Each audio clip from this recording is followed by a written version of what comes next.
નમસ્કાર. ગુજરાત અને ગુજરાતીઓ વિકાસના પર્યાય બની ચૂક્યા છે. કૃષિ, ઉદ્યોગ, ઉર્જા, મૂડીરોકાણ જેવા અનેક ક્ષેત્રોમાં ગુજરાત આજે દેશના અન્ય રાજ્યો માટે રોલ મોડેલ બની ચૂક્યું છે. અને આજે ગતિશીલ ગુજરાત એ લોકજીભે ચડી ગયેલો શબ્દ પ્રયોગ છે. અને આ ગતિશીલ ગુજરાતના પ્રણેતા છે આપણા ગુજરાતના પ્રથમ મહિલા મુખ્યમંત્રી શ્રીમતી આનંદીબેન પટેલ. તો આવો આજે આપણે તેમની સાથે રૂબરૂ થઈએ અને કરીએ કેટલાક સવાલ જવાબ. નમસ્તે દર્શક મિત્રો. નમસ્કાર. ગતિશીલ ગુજરાત વિશેની આપની પરિકલ્પના શું છે? કોઈ પણ રાજ્ય સરકાર જ્યારે ચલાવવાની હોય છે, વિવિધ પ્રકારના નિર્ણયો લેવાના હોય છે, યોજનાઓ બનાવવાની હોય છે, યોજનાઓનું અમલીકરણ કરવાનું હોય છે અને અમલીકરણ યોગ્ય રીતે થાય ત્યારે જ પબ્લિકને એનો લાભ પ્રાપ્ત થતો હોય છે. અને એટલા માટે જરૂરી છે કે બજેટમાં જે જોગવાઈઓ તમે કરો એ જોગવાઈઓ એ જ વર્ષની અંદર એનું ઇમ્પ્લિમેન્ટેશન થવું જોઈએ. અને એટલા માટે હું જ્યારે સીએમ બની ત્યારે મેં નિર્ણય કર્યો કે અધિકારીઓને લક્ષ્યાંક આપી દેવો જોઈએ એમના કામનો. અને એટલે અધિકારીઓને લક્ષ્યાંક આપ્યો. ટોયલેટ તો આટલા બનવા જ જોઈએ, શાળાઓના ઓરડાઓ તો આટલા થવા જોઈએ, આટલી મંજૂરીઓ મળી જવી જોઈએ, 1 વર્ષ ઉપરાંતની ફાઇલોનો નિકાલ થઈ જવો જોઈએ. એમ પહેલા જ દિવસે મેં 90 દિવસ માટેનો કાર્યક્રમનું આયોજન કર્યું હતું. 90 દિવસ પછી જ્યારે મેં જોયું તો 138% પરિણામ હાંસલ થયું હતું. એટલે 100% કરતાં પણ વધારે કામ થયું હતું.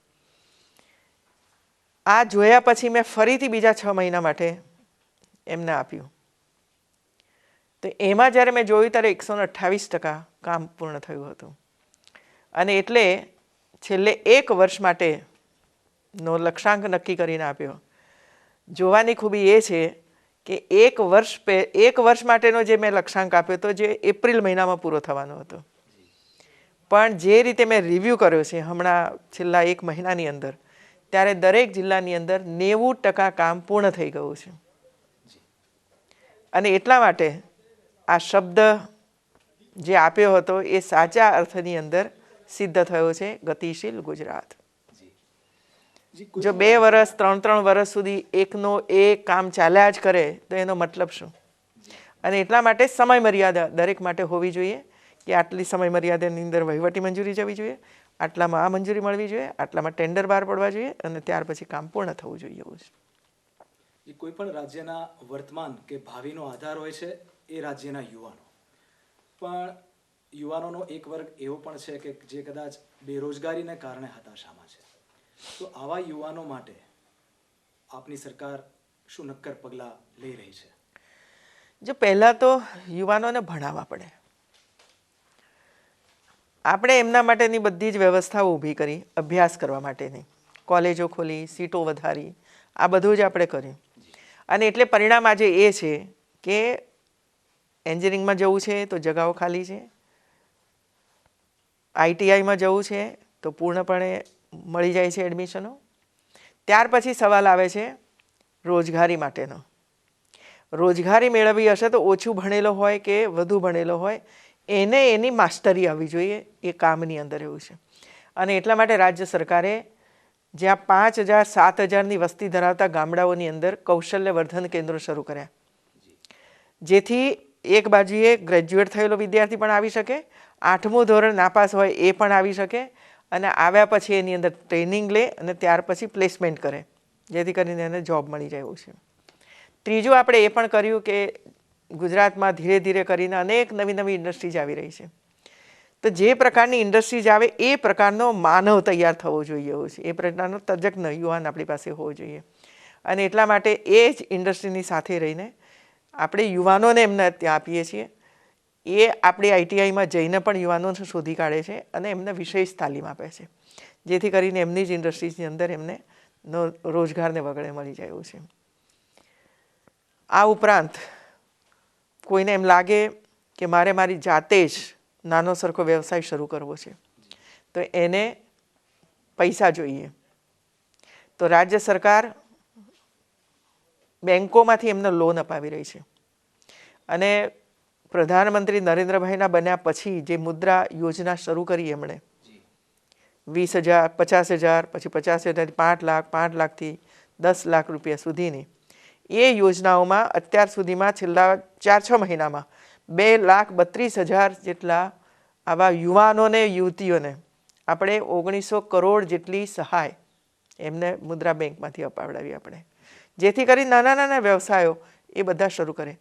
બધાઓને કોઈ સરકારી નોકરી નથી મળવાની, તો એમની કેપેબિલિટી કેટલી છે એને ધ્યાનમાં રાખીને રાજ્ય સરકારે આવી અનેક યોજનાઓ બનાવી છે.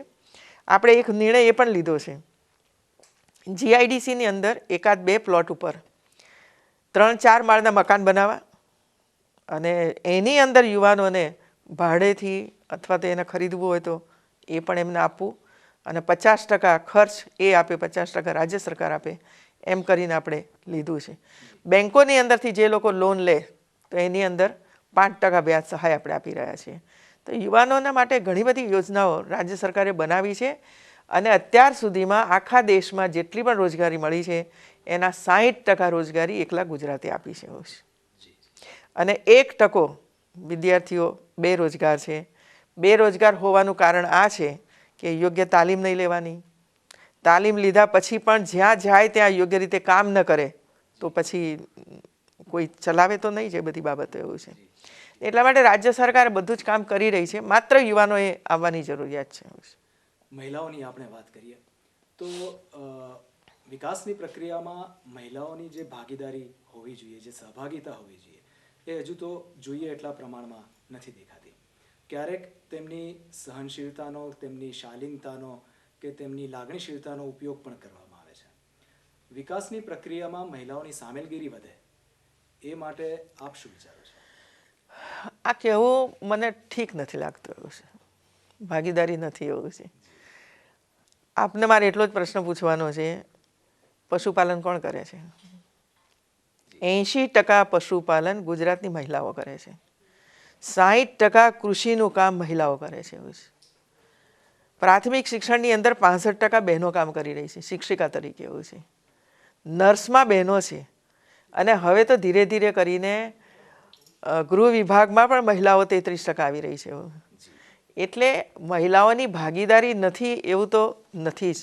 શાયદ હું માનું છું કે ગુજરાત એક એવું રાજ્ય છે કે જેમાં વધુમાં વધુ દરેક ક્ષેત્રની અંદર બહેનોની સંખ્યા વધારે હશે. ડૉક્ટરો તો બહેનો આગળ આવી રહી છે. એવું છે દરેક ક્ષેત્રની અંદર. ક્યાંક 50% હશે, ક્યાંક 20% હશે, પરંતુ પોતપોતાની શક્તિ અને રુચિ અનુસાર બહેનો આગળ આવી રહી છે અને બહેનો કામ કરી રહી છે. રાજનીતિની અંદર 50% બહેનો હવે આવશે. એવું છે. અને એ 50% બહેનો આવશે એટલે લોકોના કામ કરવાની છે, સેવા કરવાની છે, એટલે એ પણ ભાગીદારી હતી. એ વાત તદ્દન સાચી છે કે જો બહેનોની ભાગીદારી, બહેનોની શક્તિ રાજ્યના વિકાસની અંદર જોડાય નહીં તો જે ઝડપથી રાજ્યનો વિકાસ થવો જોઈએ એ ન થઈ શકે. અને એટલા માટે શરૂથી જ જ્યારથી ભારતીય જનતા પાર્ટીનું શાસન ગુજરાતમાં આવ્યું ત્યારથી મહિલાઓ ઉપર ધ્યાન સવિશેષ કેન્દ્રિત કરવામાં આવ્યો. પછી એમનો અભ્યાસ હોય, એમનું આરોગ્ય હોય, કે એમને તાલીમ આપવાની બાબત હોય, કે એમના રોજગાર માટે લોન આપવાની બાબત હોય, કે એમના રોજગાર માટે સાધન સહાય આપવાની જરૂરિયાત હોય, કે વિધવા બહેન હોય તો વિધવા પેન્શન આપવાની બાબત હોય, આ બધું જ બહુ જ સુપેરે બહેનો માટે થઈ રહ્યું છે. કોઈ પણ કુટુંબમાં જ્યારે ઘર્ષણ ઊભું થાય તો એ ઘર્ષણને નિવારવા માટે એ કુટુંબના મોભી, એના વડા અને ખાસ કરીને સ્ત્રી કે માતા વધુ ચિંતિત હોય છે. સાંપ્રત સમયની વાત કરીએ તો અત્યારે આપણા સમાજમાં આવું એક વિવિધ વર્ગો વચ્ચે ઘર્ષણ ઊભું થયેલું જોવા મળે છે. રાજ્યના વડા તરીકે, મોભી તરીકે આપ આને નિવારવા માટે શું વિચારી રહ્યા છો? પરિવારની જ્યાં સુધી આપણે વાત કરીએ છીએ ત્યાં સુધી પરિવારમાં પણ આવા ઘર્ષણના પ્રશ્નો ઊભા થાય જ છે ભાઈ. અને પરિવાર સાથે મળીને એનો નિવારણ કરતું હોય છે. જેમ ઘર એક પરિવાર છે એમ પૂરું ગુજરાત એક પરિવાર છે. અને એ ગુજરાતના આ પરિવારની અંદર અનેક ભાઈ બહેનો વસતા હોય છે. પરંતુ આપણે જે કંઈ કામ કરી રહ્યા છીએ એમાં જ્ઞાતિનો બેજ બનાવીને ક્યાંય પણ કામ નથી કરતા. એવું છે.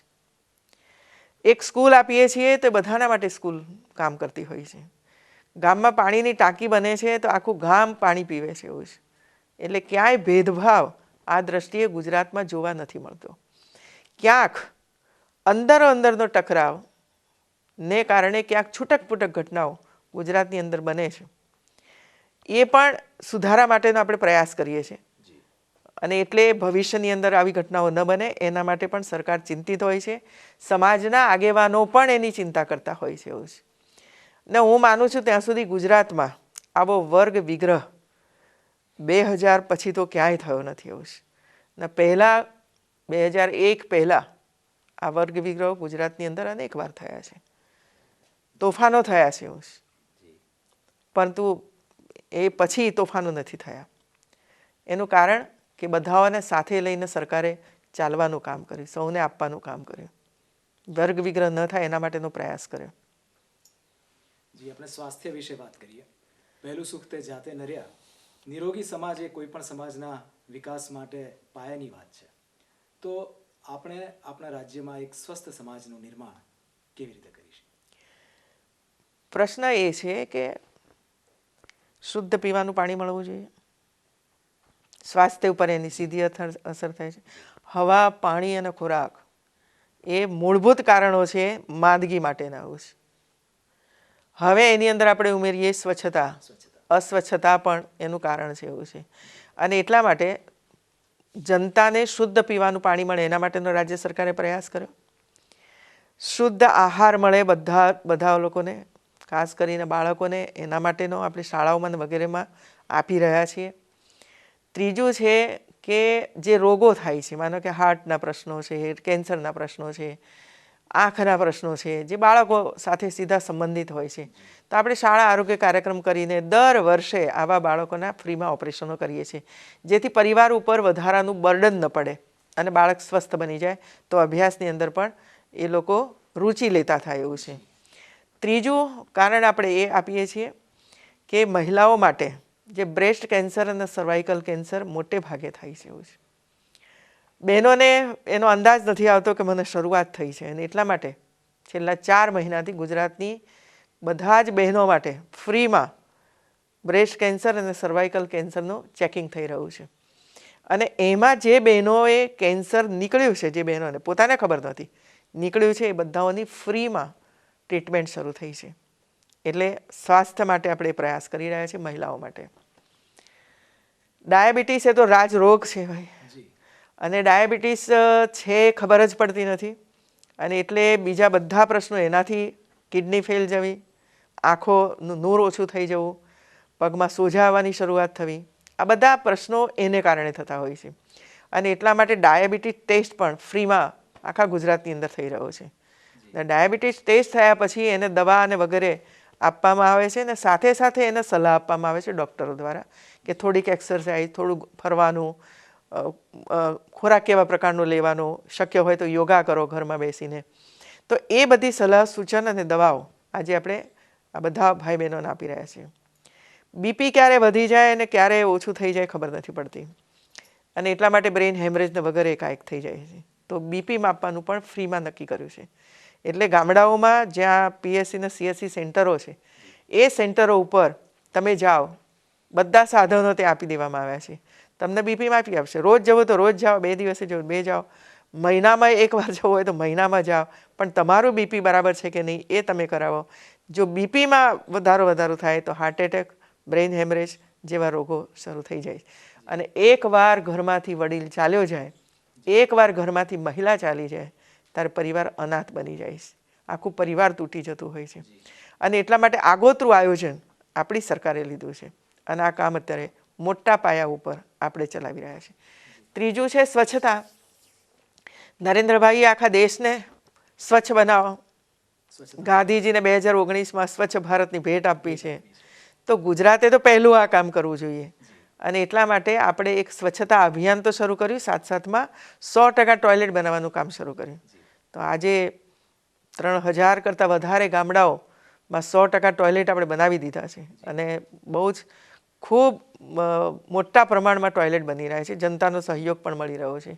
અને જેટલા નગરો છે આપણે 161 નગરો અને 8 મહાનગરોની અંદર પણ 50% કરતાં વધારે મહાનગરોની અંદર કામ પૂરું કરી દીધું છે. થોડા મહાનગરો, 2-3 મહાનગરો બાકી છે કે જેમાં 100-200 ટોયલેટ કરવાના બાકી હશે, તે પણ જમીનના અભાવે નથી થયા. તો એના માટે પણ અમે પ્રયાસ કરી રહ્યા છીએ. એટલે બધી જ રીતે સમાજ સ્વસ્થ બને, સંસ્કારી બને અને ગુજરાતનો વિકાસ થાય આની અંદર, એ માટેનો રાજ્ય સરકાર પૂરો પ્રયાસ કરી રહી છે. સ્વચ્છતા અભિયાનની જ વાત આપણે આગળ કરીએ તો એ અંગે લોકોમાં જાગૃતિ વધે અને ખાસ તો જનભાગીદારી વધે એ બહુ મહત્વનું છે. આ એક એમનામાં એક આદત બને સ્વચ્છતા. બરાબર છે. તો એ માટે આપણે શું પ્રયાસો કરીએ? એક તો જાગૃતિ લાવવા માટેનો આપણો પૂરો પ્રયાસ છે. ગામડાઓમાં પણ NGO ને વગેરે જઈને કરે છે.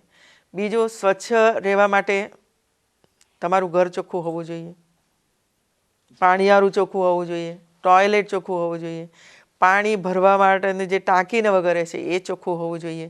એનો પ્રચાર પ્રસાર દૂરદર્શન દ્વારા પણ થઈ રહ્યો છે, લોકો પણ કરી રહ્યા છે. પેમ્ફલેટ દ્વારા પણ આપણે ઘર ઘર પહોંચાડીએ છીએ કે ભાઈ આટલું તો ચોખ્ખું રાખો. એ ઉપરાંત ગામની સફાઈ થાય એના માટે અવારનવાર આપણે સફાઈ અભિયાન ગામડાઓમાં શરૂ કરાવીએ છીએ, જેથી કરી મહિનો થાય એટલે ચાલો સફાઈ અભિયાન કરીએ, એટલે લોકો વળી પાછો કચરો હોય તો દૂર કરે છે. એમ કરતાં કરતાં એના આદતો પડે. શાળાઓમાં પણ સ્વચ્છતા સફાઈની ઝુંબેશ ચલાવીએ છીએ આપણે, જેથી બાળકોમાં સ્વચ્છતાનો ખ્યાલ આવે. એક વખતે બાળકનો ટેવ પડી જાય તો પછી આખું પરિવાર ને એ જ ગાઈડ કરે છે કે અહીં મમ્મી કચરો નહીં નાખવાનો, અહીં એઠવાડ નહીં નાખવાનો. કારણ એને સમજાય છે કે સ્વચ્છતાનું મૂલ્ય કેટલું છે એવું છે. એટલે આપણે પ્રયાસ કરી રહ્યા છીએ ચારે બાજુથી એવું છે. આરોગ્ય સેવાઓની અને શિક્ષણની આપણે વાત કરીએ તો આજે બંને સેવાઓ વધુ ને વધુ મોંઘી થઈ રહી છે. તો છેવાડાના માનવી સુધી આ બંને સેવાઓ સરળતાથી પહોંચે અને એનો લાભ સરળતાથી મળે, એ માટે આપણી સરકારના એક તો BPL પરિવારોને ફ્રીમાં દવાઓ થાય છે. એ ઉપરાંત 2 લાખ રૂપિયાનું દર વર્ષે એને મા કાર્ડ આપવામાં આવે છે, જેથી કરીને એ કાર્ડનો ઉપયોગ એને જ્યાં હાર્ટનું ઓપરેશન કરાવવું હોય એવી પ્રાઇવેટ હોસ્પિટલમાં જઈને પણ કરાવી શકે એ આપણું. ત્યાર પછી અમે નિર્ણય કર્યો કે જેની વાર્ષિક આવક 1,20,000 રૂપિયા હોય એવા મધ્યમ વર્ગના પરિવારોને પણ મા વાત્સલ્ય કાર્ડ આપવાનું, જેથી કરીને મા વાત્સલ્ય કાર્ડ ધરાવતા લોકો પણ દર વર્ષે 2 લાખ રૂપિયાનું કાર્ડ મળે તો એ પણ સારી હોસ્પિટલોમાં જઈને પોતાની સ્વાસ્થ્યની સેવા કરાવી શકે. ગુજરાત સરકારની અંદર ફિક્સ પગારવાળા ભાઈઓ બહેનો કામ કરે છે, તો એમને પણ અમે નિર્ણય કર્યો 2-3 દિવસ પહેલાં કે એમને પણ મા કર્મયોગી કાર્ડ આપવું, તો એમની પણ સેવા થઈ જાય, કારણ કે એમનો ફિક્સ પગાર મળે છે. તો એ પણ આપણે એની અંદર કરી લીધું. ડાયાલિસિસ, તો ડાયાલિસિસ માટે આપણે ત્યાં પૂરતા પ્રમાણમાં બેડ નહોતા, સાધનો પણ નહોતા, અને એટલા માટે 1,000-2,000 રૂપિયા આપીને પ્રાઇવેટમાં ડાયાલિસિસ કરાવવું પડતું હતું. આપણે સોલા હોસ્પિટલ હોય કે પછી જામનગરની હોસ્પિટલ હોય કે રાજકોટની કે સુરતની હોસ્પિટલો હોય, એવા જિલ્લા કક્ષાની હોસ્પિટલોની અંદર પણ રાજ્ય સરકારે પોતે ડાયાલિસિસ મશીનો ખરીદ્યા અને હવે માત્ર 200 રૂપિયામાં એમનું ડાયાલિસિસ કરવાનું કામ શરૂ થયું છે. એટલે જેમ જેમ જરૂરિયાત ઊભી થતી જાય એમ રાજ્ય સરકાર નવી હોસ્પિટલો બનાવી રહી છે, હોસ્પિટલનું રિનોવેશન કરી રહી છે, નવા સાધનો, લેટેસ્ટ સાધનો ખરીદી રહી છે, જેથી કરીને જે મોંઘી દવાઓ પણ રાજ્ય સરકાર ફ્રીમાં આપી રહી છે, જેથી કરીને કોઈ પણ સામાન્ય માનવીને દવાના અભાવને કારણે અથવા સાધનોના અભાવને કારણે મરવું ન પડે એ રાજ્ય સરકાર કરી રહી છે. શિક્ષણ સેવાઓ સરળતાથી અને ઓછા ખર્ચે છેવાડાના માનવી સુધી પહોંચે એ માટે આપણી સરકાર શું પ્રયાસ કરી રહી છે? ભાઈ, પહેલો તો પ્રશ્ન એ છે કે હવાઈ મુસાફરી જેને પોસાય છે હવાઈ મુસાફરી કરે છે. આપણે ના તો નહીં પાડીએ ને ભાઈ. એવી રીતે ટ્રેનમાં પણ ફર્સ્ટ ક્લાસ ફલાણું બધું ઉપલબ્ધ છે, AC જેને પોસાય છે એમાં જાય છે. આપણે પણ ત્યાં આ પ્રકારની બધી સેવાઓ છે. તમને મોંઘું પડે છે તો પ્રાથમિક શાળાઓ છે સરકાર સંચાલિત, હાઈસ્કૂલો છે આપણી પાસે, હાયર સેકન્ડરી સ્કૂલો પણ છે જે ગ્રાન્ટ સરકાર 100% આપે છે, જેની અંદર કોઈ ફી છે નહીં એવું છે. હવે કોઈ પરિવારને એમ લાગે કે ભાઈ અમારે પ્રાઇવેટમાં નથી જવું, તો પછી એમના માટે પણ અમારે સરકારમાં નથી જવું, સરકારી સ્કૂલોની અંદર, તો એમના માટે બીજી વ્યવસ્થાઓ કરવી જ પડે આપણે એવું છે. અને એટલા માટે પ્રાઇવેટ સ્કૂલો પણ શરૂ થઈ, પ્રાઇવેટ કોલેજો પણ શરૂ થઈ. જેમને પોસાય છે ઊંચી ફી, એ ઊંચી ફી માટે ત્યાં જાય છે. જેમને નથી પોસાતી તે માધ્યમિક શાળાઓમાં, સરકારી સ્કૂલોમાં, સરકારી કોલેજોમાં આવે છે. આપણે ત્યાં મેડિકલ કોલેજો સરકાર ચલાવે છે, જેની અંદર માત્ર 6,000 રૂપિયા જ ફી છે, વધારે ફી છે જ નહીં. પણ સરકાર એક સાથે મેડિકલ કોલેજો ઊભી ન કરી શકે, કારણ કે કરોડો રૂપિયાનો ખર્ચ થાય છે. તો ક્યાંક પ્રાઇવેટ કોલેજો પણ આવી. તો પ્રાઇવેટ કોલેજોની અંદર જ્યારે વિદ્યાર્થીઓ જઈ રહ્યા છે ત્યારે આપણે એ નિર્ણય કર્યો કે પ્રાઇવેટ કોલેજોમાં જશો તો એની જે ફી હશે એના 50% ફી રાજ્ય સરકાર આપશે. તો આપણે એ કામ પણ કરી રહ્યા છીએ. આપણે શિષ્યવૃત્તિ આપી રહ્યા છીએ. ઊંચી ફી છે તો શિષ્યવૃત્તિ સરકાર આપે છે. તો શિષ્યવૃત્તિ પણ એમને 1,00,000-1.5 લાખ રૂપિયા મળે છે. તો શિષ્યવૃત્તિનો ઉપયોગ કરીને પણ ઊંચી ફીવાળી કોલેજો, સ્કૂલોની અંદર એ પ્રવેશ મેળવી શકે છે. મતલબ એ થયો કે સમાજમાં જે પ્રકારની આવશ્યકતાઓ હોય, જે પ્રકારની માગ હોય, એ પ્રકારે રાજ્ય સરકારે વ્યવસ્થાઓ ઊભી કરવી પડે એવું છે. એટલે એવું નથી કે હું ઊંચી ફી નથી ભરી શકતી એટલા માટે આવી સ્કૂલો હોવી જ ના જોઈએ, એવું તો ન હોવું જોઈએ. અને આખા વિશ્વની અંદર છે આવું છે. આખા વિશ્વની અંદર તમે જુઓ તો 9મા ધોરણ સુધી ફ્રી એજ્યુકેશન છે, ત્યાર પછી તો બધાએ ઊંચી ફી ભરવી પડે છે. જ્યારે આપણે એવા છીએ ગુજરાતમાં કે જેમનું 12મા ધોરણ સુધીનું શિક્ષણ ફ્રીમાં છે, 12મા ધોરણ સુધીનું ફ્રીમાં છે, સિવાય કે જે પ્રાઇવેટમાં જતા હોય એમના માટે. મેડિકલ કોલેજનું પણ 3200 સીટ આપણે આપીએ છીએ, એની અંદર 50% સીટોમાં માત્ર 6,000 રૂપિયાનો ખર્ચ થાય છે વિદ્યાર્થીઓને, એવું છે. એટલે રાજ્ય સરકાર તો પૂરો પ્રયાસ કરે છે બધાઓના શિક્ષણ માટેનો. થોડા વખત પહેલા એક અખબારમાં સમાચાર હતા કે ખેતી લાયક જમીન ઘટતી જાય છે અને ખેત મજૂરો વધતા જાય છે. તો આ પરિસ્થિતિમાં ખેતી અને ખેડૂતો માટે આપણી સરકાર શું નક્કર પગલાં લઈ રહી છે? પહેલાં તો આ એક 10 વર્ષ પહેલાંનો આ પ્રશ્ન છે. આજે હું તો ખેડૂત છું એટલે મને ખબર છે. આજે કપાસ વીણવાવાળો કોઈ મજૂર મળતો નથી. ઘઉં કાપવાની સિઝન આવે ત્યારે કોઈ માણસ મળતો નથી. આપ ખેડૂતોને પૂછો તો ખેડૂતો જ કહેશે કે ભાઈ તમારા ઘઉં કાપવાવાળો માણસ છે તો નથી.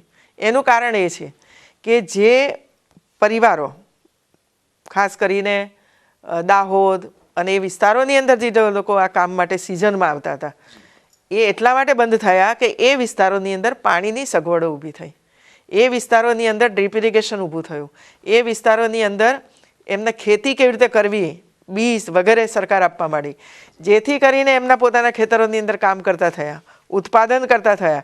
એટલે હવે એમને જરૂર નથી લાગતી કે હવે અમારે કોઈના ખેતરની અંદર જઈને કામ કરવું પડે. એટલે આ જે આખો વિષય છે કે મજૂરો વધતા ગયા છે, મજૂરો ઘટતા ગયા છે અને ખેતીની જમીન વધતી ગઈ છે. ખેતીની જમીન વધતી ગઈ છે કારણ પહેલાં પાણી નહોતું એટલે ખેતી થઈ શકતી નહોતી, એટલે લોકો ખેડૂતો પોતાનું ખેતર ખાલી રાખતા હતા. આજે પાણીનો પ્રબંધ થયો છે અને એટલા માટે ખેતીની જમીન વધી છે, આ બાજુ મજૂરોની સંખ્યા ઘટી છે. પોતાની જાતે જ હવે પોતાના ખેતરોની અંદર કામ કરતા થયા છે.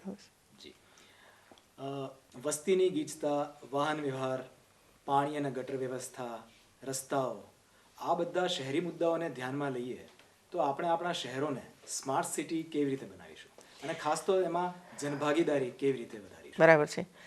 પહેલાં તો 2001 પહેલાં એક પણ શહેર એવું નહોતું, નગરપાલિકાઓ, કે જેને પોતાની ડ્રેનેજ હોય, કે જેને પીવાના પાણીની સગવડો હોય એવું છે.